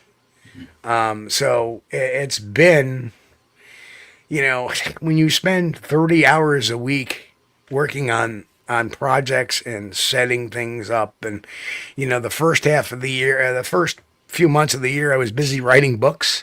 And now that the books are, and these are books that I've wanted to write for years, and I just got around to doing it. I got inspired and did it. And even Chris can tell you that I was just on a tear for a while. You got on a roll, yeah. And I just kept on going. It was like the floodgate opened up. When I get an idea, it goes. When the creative juices are flowing, man, you don't shut them off. You just go with the flow. That's it. Now Patrick Barron says, I have been out of the loop for a while. What is up in the Bigfoot world? Well, I'm not in the loop necessarily either. One thing I have not done realistically is I don't necessarily get involved in any drama anymore. I'm not involved in social media other than posting shows. I didn't even post Tonight Show on social media. So I wanted to see what a purely organic YouTube number would be, and it's looking pretty damn good. But there's too much drama everywhere, and my job is to rise above that drama. And maybe I didn't always do that. I know in my early years I certainly didn't, and I don't know. Somebody once said I was controversial. And how am I controversial? I talk about science. I talk about using investigative principles. I talk about using scientific method. I debunk a lot of stuff. If that makes me controversial, then so be it.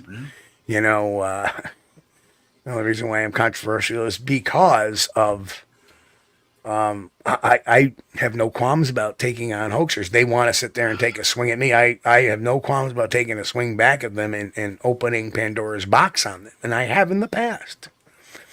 And I think we probably get the controversial thing. They think since we look at a video and you look at a video and break it down, and maybe 90% of the other people on Facebook are saying, "Oh my God, this is great! This is wonderful! This is a Bigfoot." And then, we can find the suit and how much the suit cost and things like that, Right. And we can find, or the suit being used on another video that's hidden on the channel. Like that whole ATV video. Yeah. Or the famous Mississippi skunk egg video, which was used in a video production of a show TV shoot that only aired 4 episodes before I got yanked off because it was so horrible. Yeah. Or the screen caps from an Thank you, Boris. documentary. Oh, wait a minute. I'm missing the live feed here. Hang on. Let me go. Oh, okay. Good deal. Yep. And I'll go back to the starred comments. Kaiju Ninja says, how can I gift Chris a rattlesnake? Well, now don't get me wrong. I would take a rattlesnake, but it needs to be in size 11.5 double E wide boots. Other than that, no, I don't want any. No. I've stepped on all the rattlesnakes I care to. Thank you.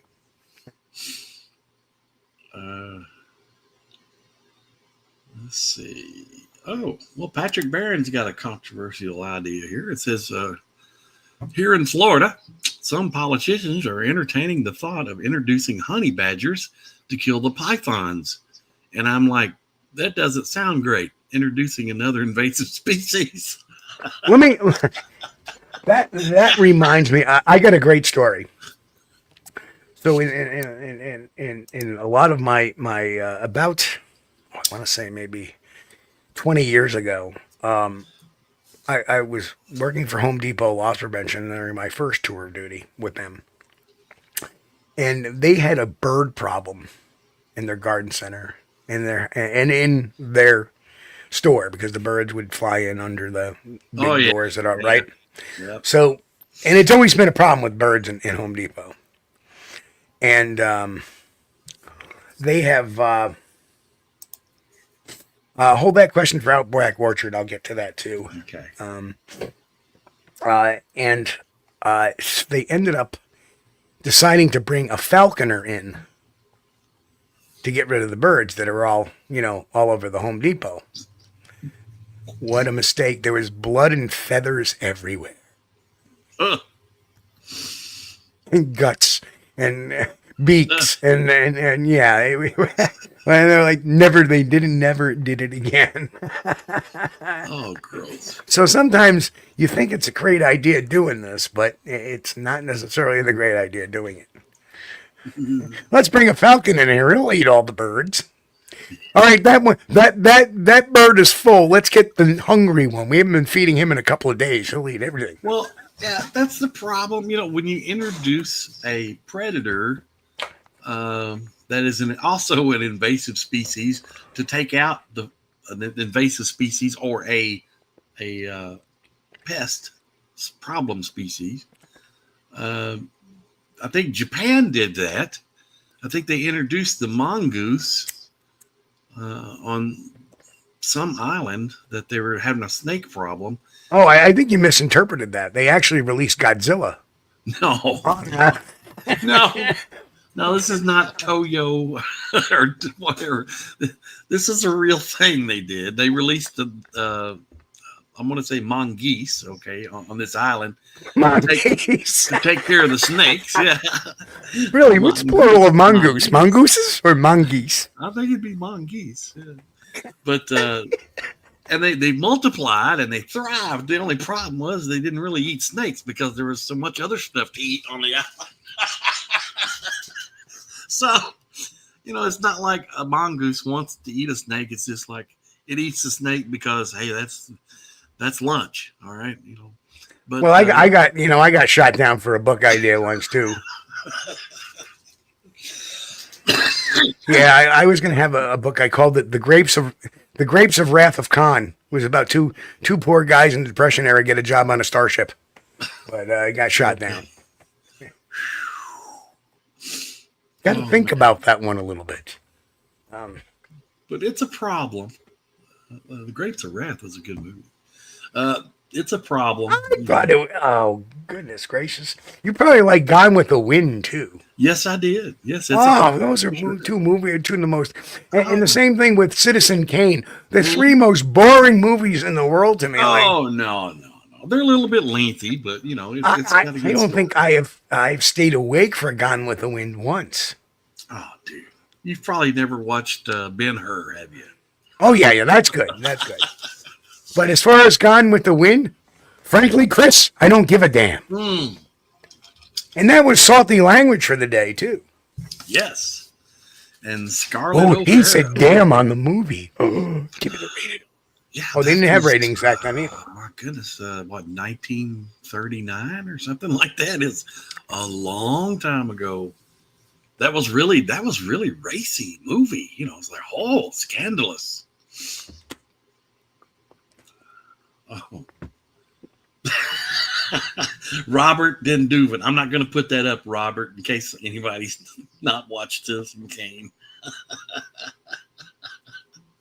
You just ruined the whole movie, Robert. That's spoilers, man. Spoilers. Yeah, let me give you the end of the movie. Rosebud. Oh, man. Because they start the movie with the ending, so it doesn't matter. But that is a problem, though. It's kind of like when I went to see the Titanic. And literally, I was that guy. So, you know, I was younger in those days, and I was out on a date, and it was date night, whatever, and I had a girlfriend, and we went out, and I remember getting in the movie. We were all waiting for the Titanic to come on. And I go, really loud there, well, I hate to spoil it for you, but you know the ship sinks. Everybody starts laughing. Well, you know, that's a problem when you start releasing animals that are non-native. That they tend to get out of hand breeding, and then you have two problems. Yeah. But you know, we had Grant says they're releasing 42 eastern indigo snakes into the northern part of Florida to kill off rodents. Well, I mean, you know, do they have really a rat problem? You know, it's not like they don't have enough snakes in Florida as it is. Why don't they just wrangle the pythons that are not supposed to be there? Like, you can't throw a rock in Florida without hitting a snake. They're everywhere. You know, the only place worse is probably Cumberland County, Kentucky. They're terrible. I don't know. I sat on a park bench in Florida once, and within 5 minutes, I was surrounded by about 4 squirrels, all looking for a handout. Well, squirrels are cool. Like literally, they were coming right up to my feet. Sure. Going, people looking up at me. Yeah. I mean, if you didn't eat a squirrel when you were growing up as a kid, you probably weren't poor. But you know. Well, you know, it's funny you mention this, but they have a squirrel day on the Honey Island Swamp Day in the Honey Islands. In Honey Island Swamp, they have a squirrel day where they will have squirrel cooking contests, and then they take all the squirrels they caught, they skin them, they eat them, they make stews and all kinds of meals out of them. And oh yeah, yeah. I'll pass. Can I get a burger? No, burger. Dude. No. You have your fried squirrel just like fried chicken. It's good. You know, if the wife would cook them, I wouldn't mind, you know, go kill about 5 or 6 and then skin them up and have her bring in and have her cook them up. But they're pets to her, so she doesn't want to eat pets. And, you know, same way with rabbits. You know, I used to eat rabbit back when I hunted because, you know, I like rabbit. But she won't eat rabbits because rabbits are pets in Thailand. So, yeah. But, you know, it's not like I miss eating squirrels. They're good. They were good, but, you know, it's not like I have a craving for a squirrel. Have I ever, Mick asked if I've ever heard of the Roadkill Cafe. I sure have. You know, my favorite dish from the Roadkill Cafe is rigor mortis tortoise. So, you know, or, you know, a German Shepherd pie, flat cat in a piler in a stack. And, of course, my real favorite is centerline bovine. That's my favorite. Last year, 2023, somebody hit a deer right in front of my house. It was a big doe. And right in front of my house, right out here. And I just live like, you know, 1 mile out of town. Steve knows. Yep. 1 mile out of town. And then, you know, somebody hit a deer right in my front driveway. And it was literally laying, you know, 3 or 4 feet away from my mailbox. And I went out that morning to check the mail, and there's a deer laying there. Somebody hit it the night before. And I went over and grabbed its leg, and rigor mortis hadn't set in yet. And I was thinking very seriously about taking the back straps from it and taking them inside, putting them in the freezer. But I did not. I kind of wish I had of. But I did not. I called, did the right thing. I called the county and said, "Hey, there's a deer out here. Please come pick him up. He's right next to my mailbox. Come pick him up today or tomorrow, please." And they got right out and took him. But yeah, it's really wasteful. You know, I hate to see that when an animal gets hit on the road, especially if it's just freshly killed. You know. Well, I know law enforcement and even the rangers, if there's a deer that's killed by something, if somebody wants to take it, so a lot of times they have numbers they can call, "Hey, we got a dead deer if you want to grab it." And they'll grab it and they'll skin it and they'll eat it and they'll, you know. That's the thing. If you get it right then. Harvested is the proper term. Yeah. If you get it right then, you're good to go. But, you know, the next day, after, you know, it hasn't been gutted, it's kind of iffy. Starts getting gamier. Yeah, well. You know, and actually, venison is probably the only. You know, I've had elk and I've had venison. No. Oh yeah. Oh, that's that clickbait channel, isn't it? That's that clickbait channel, Rocky Mountain Oysters, right? Yeah, close. Yeah, close.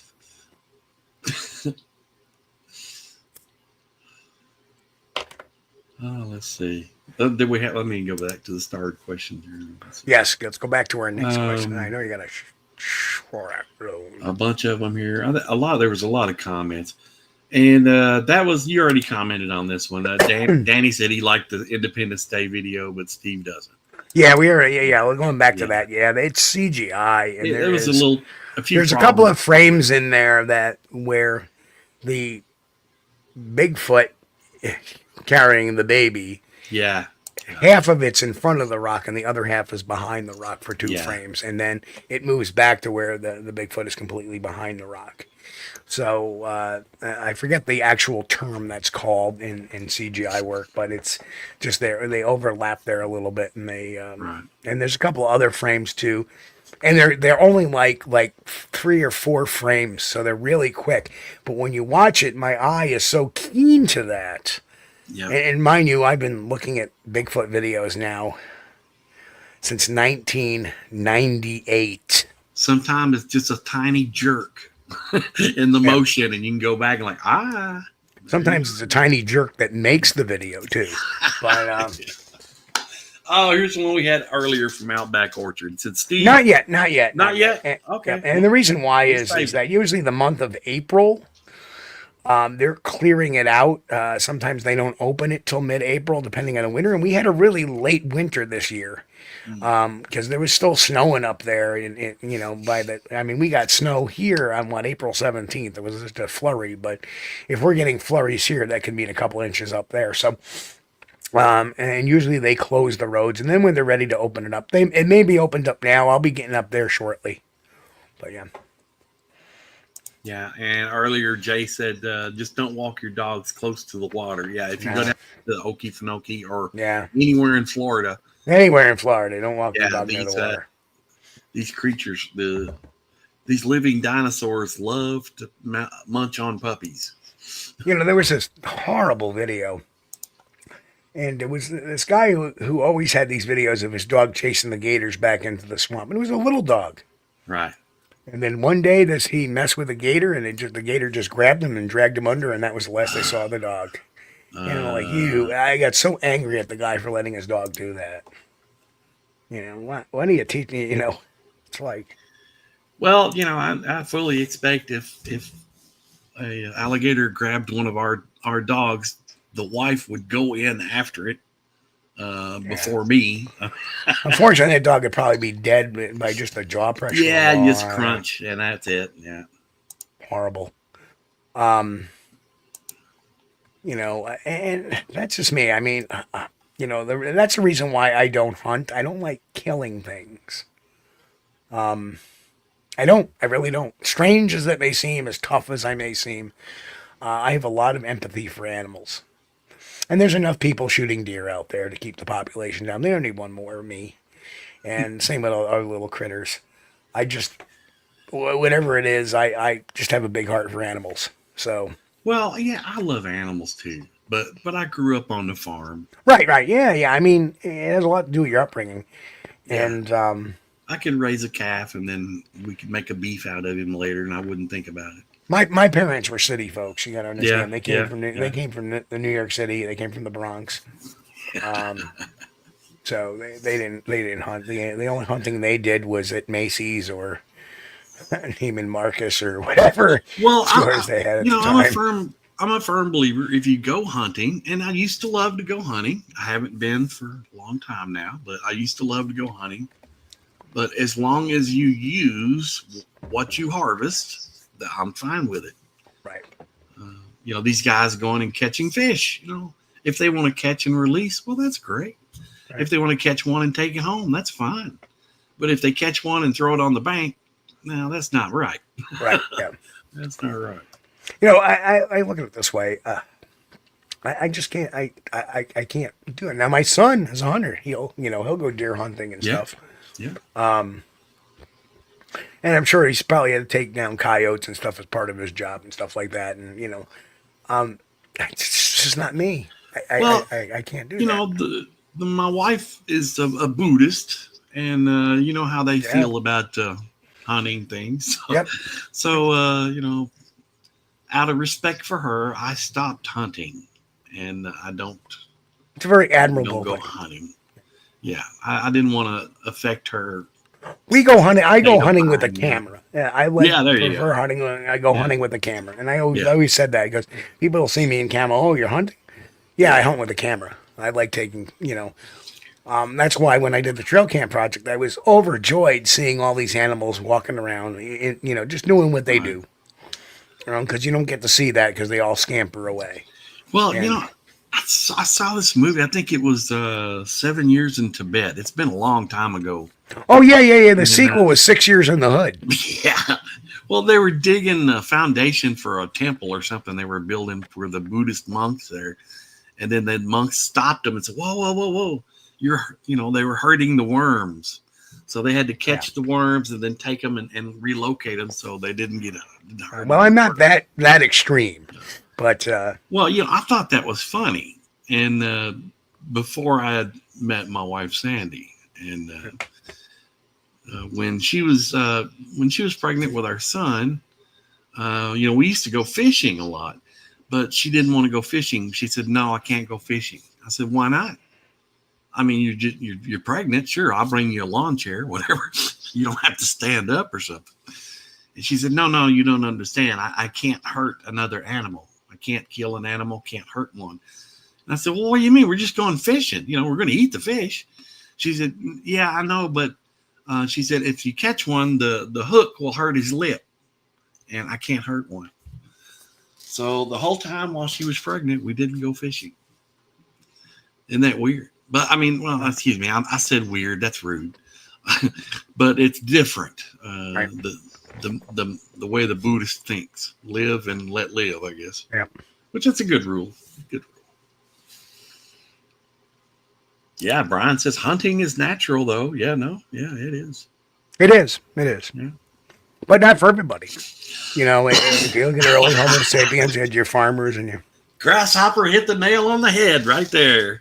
We cheat the hunting by having someone else slaughter the animals so we can all feel good about it. Yeah, very true. Very true. Very true. I won't deny that. That's a very true point. Very true point. That's why when I eat, I feel, I don't like waste when I have meat. If I have to chuck, people say, well, there's people starving. You shouldn't, But if you have food that's waste, I don't like wasting meat because that was an animal at one time. That's right. I remember one episode of Doctor Who. This one girl was eating a bacon sandwich, and he asked her, said, "You enjoying your bacon sandwich?" She said, "Yeah." "Why?" She said, "Because it had a mommy and a daddy." Yeah. Don't want to think about that. No. Yeah. Oh, absolutely. The last time I went hunting, I went deer hunting, and I got a deer, and I put it in the freezer, and not a bit of it went to waste. We had it all, and it was delicious. Yeah, trackway you winding down from. Yeah, I did too. And of course, I had a little help. I didn't want to upset my wife's peace of mind. Okay. And I didn't want her to think less of me. She would probably not complain about it or not admonish me for it. And because she knows that, that's the way I used to live. But out of respect for her, I don't do stuff that would upset her or hurt her feelings. Yeah. Like when she cooks something that's burnt, I take a bite and I say, that's so good. So good. So yes, sometimes men, you got to lie to your wife just a little bit. Now, I got to tell you something. Have you ever been deep sea fishing? Yeah. Love it. That is really cool. Yes. Because it's like you're on a safari. Yes. Now, in my trips, I've been deep sea fishing, which I went off to George's Banks. Yeah. Which, have you ever watched that movie, The Perfect Storm? Yes. Okay. That was the George's Banks. Oh, cool. Right. So I went fishing there, and on a couple of trips. And, there's a way you get a Dramamine patch, and you put the patch on the day before. So the medicine is in your system. You don't get seasick at all. Yep. And you don't drink beer.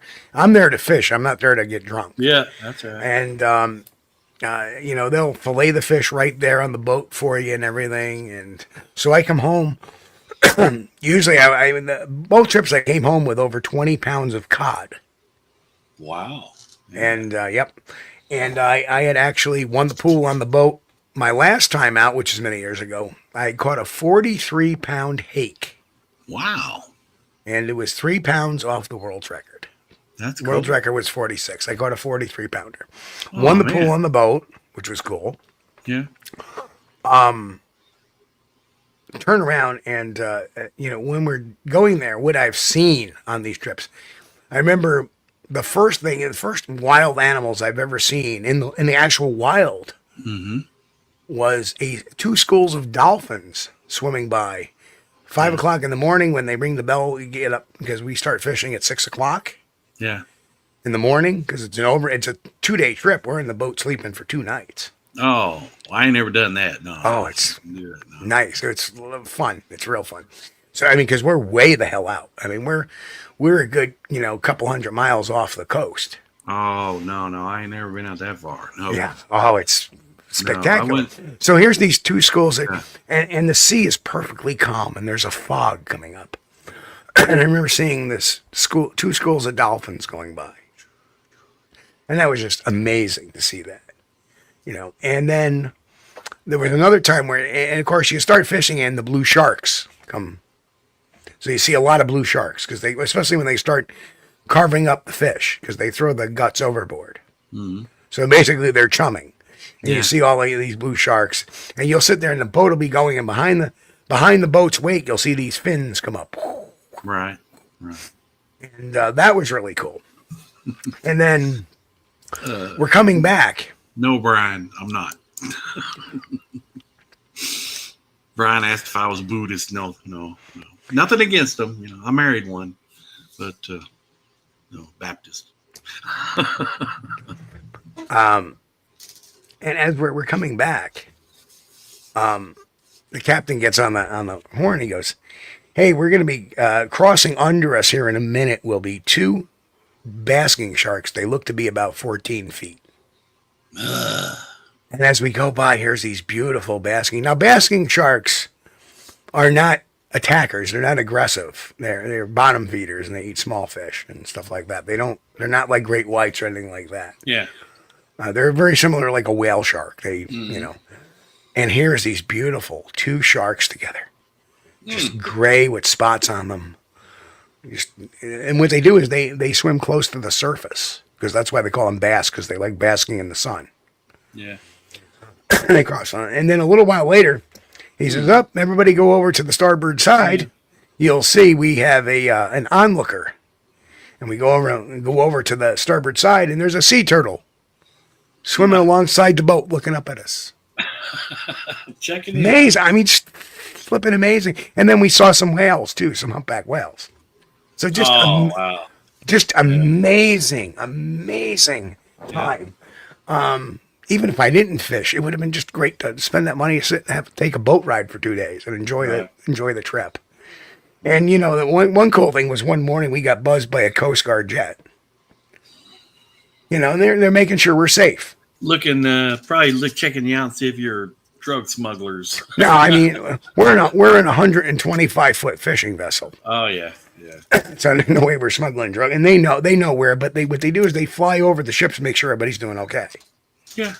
And it was all of a sudden you're not this, stuck. Yeah. You know, all of a sudden you hear this, and it was a Learjet, but it had all the Coast Guard markings on it. Flew right over us. Amazing. Amazing. Well, I've never been out on a 2-day fishing trip. I would go the half a day trip out on North Myrtle Beach. Yeah, you would show up on Friday night about 9 o'clock, check in, get your gear on board. The boat takes off at 11 o'clock out of Gloucester Harbor. Right. You head out and you sleep overnight, and the next morning they get you up at 5. There's a galley with breakfast and everything, so you have bacon and eggs and toast and all the coffee and stuff like that. Yeah. And then you go out, you fish, and then every once in a while they'll say, okay, everybody pull up, we're gonna move, and they're following the radar bit, and or sonar bit, and they'll move around, and then we'll drop again, and we do that until about 7 o'clock in the evening. Yeah. And then, then you have dinner, and they have lunch and dinner in the galley, and you have lunch and dinner and whatnot, and they start steaming off to where you want to go next. And you go back to sleep, you get up, it's Sunday morning now, and you fish again, and you fish that day till about, give or take, about noontime, 1 o'clock in the afternoon, and then they head back, and you get back about 9, 10 o'clock at night on Sunday. Wow. So what a great time. Great friggin' time. Yeah. If anybody goes deep sea fishing, make sure you take a double dose of Dramamine before you go out on the boat. Yeah, or get a Dramamine patch. Yeah. Well, the first time I went out, I'd already heard the horror stories. So I said, well, normally I don't get motion sickness, but as I got older, I'll get motion sick now. So I took a double dose of Dramamine that morning. We went out that afternoon, and I was fine. I could tell, I could still feel a little, boy, I'm glad I took that Dramamine, But there was a gentleman that went on that fishing trip, and he got seasick, and he was down below, and it must be horrible bad, because I remember him, he was the whole trip, he was laying on a bench, a padded bench down below. He had a cold rag on his head, and he would go, oh, that's all he could do. And he paid, I think that trip cost like $65 or $75 for half a day. I can't remember. Yeah, mine was like $200 for 3 days. Yeah. But it was very, economical to go. And I got a stringer full of fish, got black bass. They found a school. Well, when you think about it, when you're coming home with 25 pounds of filleted fish, $200 in a couple of days out. Yeah. That's a good deal. Yeah. That's a good time. There's always somebody that's always drinking, and the next thing you know, they're half over the side. Whoa! Oh no! Producing their own chum, which alcohol. technically is what they call when you're chumming. You're throwing up. That's that's why they call it chum buckets or puke. Trackway says no ocean for me. You know what they call you in the ocean? Bait. Oh no, it's great. The weirdest thing, and I don't know if you get this when you're only out for like a day trip, but after 2 days of being on, 2.5 days basically of being on the ocean, when you hit the ground, right, all of a sudden I'm walking like this. Feels weird. Yeah, you're walking like this, literally, because you're used to you get used to after a while the bounce. By the end of the overnight, you're used to the bouncing. So the next day, you're really used to the bouncing, and then all of a sudden you get to solid land, and you're like, whoa.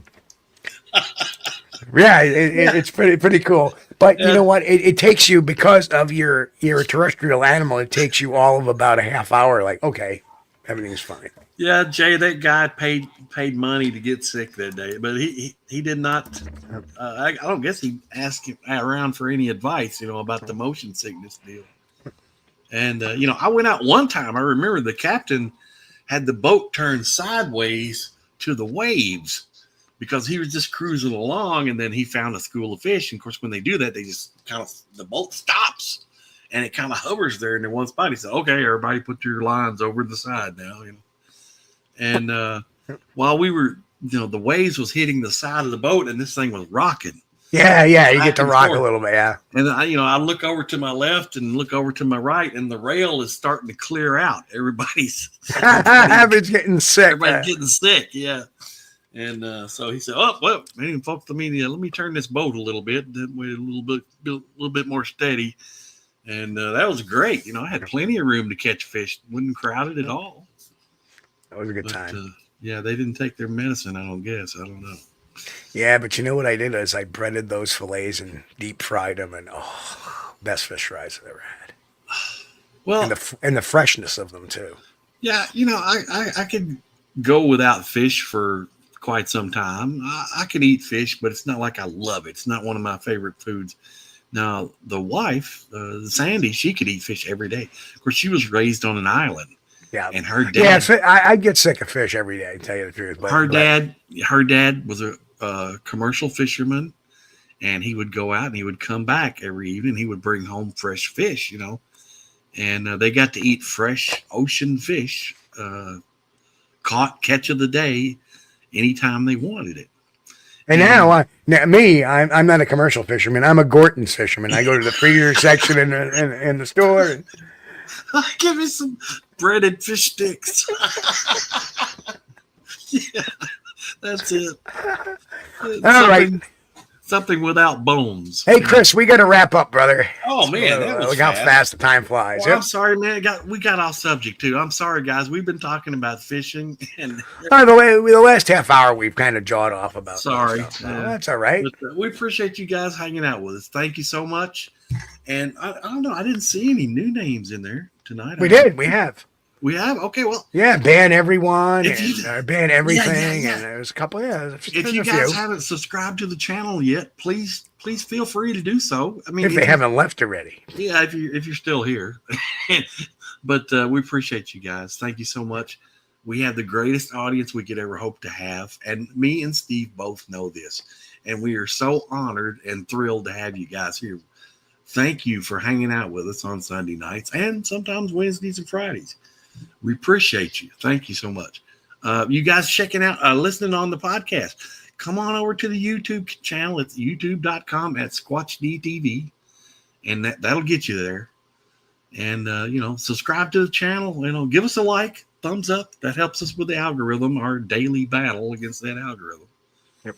But thank you guys so much. We really appreciate you. And I want to thank Patty and yes, let's get the name list up here. I want to thank Pete and Patty and Jay and Mick for all chipping in tonight. We really appreciate Patty especially. Gosh almighty, that's great. And Pete, gifted 10 memberships. Thank you, Pete. Jay gifted 5 memberships. And Mick, $5. Thank you so much, Mick. Appreciate you. $5 Canadian. How much is that? It's like, I don't know. I'm just kidding. 50 or something. No. The way the economy's going, that's $150 US, dude. Yeah, that's true. No. Thank you, guys. We really appreciate it. We certainly do. We appreciate y'all. And again, I always say this: we have the greatest audience in the world. We love you guys, and that's why we're improving the gear. There's going to be more videos coming out, not just live streams. And of course, this is a talk show about Bigfoot. And towards the end, we kind of steer off a little bit. So, but as long as you're there for the first hour and a half, that's the important stuff, I suppose. The rest of you guys just love us and you hang out with us. And we draw about whatever, and we love listening to your guys' stories and chat. You guys make the show. You guys make it roll right along. We appreciate that. We have the best audience in the world, the smartest audience in the world, and we love you guys again. And everybody have a great week. We should be able to kick off a show Wednesday. I don't foresee myself. And the reason why I say that is because I work Saturdays too. I work the evening. And wow, the new system went without a glitch. Worked worked beautifully. So we should be back Wednesday with a new show. If not, we'll throw a comment out there. We'll throw a notice out there. But folks, we love you guys. We'll see you all Wednesday. Everybody be safe. Keep real. God bless. And of course, keep on squatching. We'll see you here all Wednesday night, 9 p.m. Eastern, right here on Squatch-D TV. We thank you for being here with us on Squatch-D TV. If you haven't taken the time yet, please hit that like button and subscribe to the channel. And oh yes, hit that notification bell too. We don't want you to miss anything. If you really like our content, you should consider becoming a member, and it's really inexpensive and a great way to support not only the show, but honest Bigfoot research. Everyone have a great week. Be safe and God bless. We will see you all here next time on Squatch-D TV. Keep on squatching.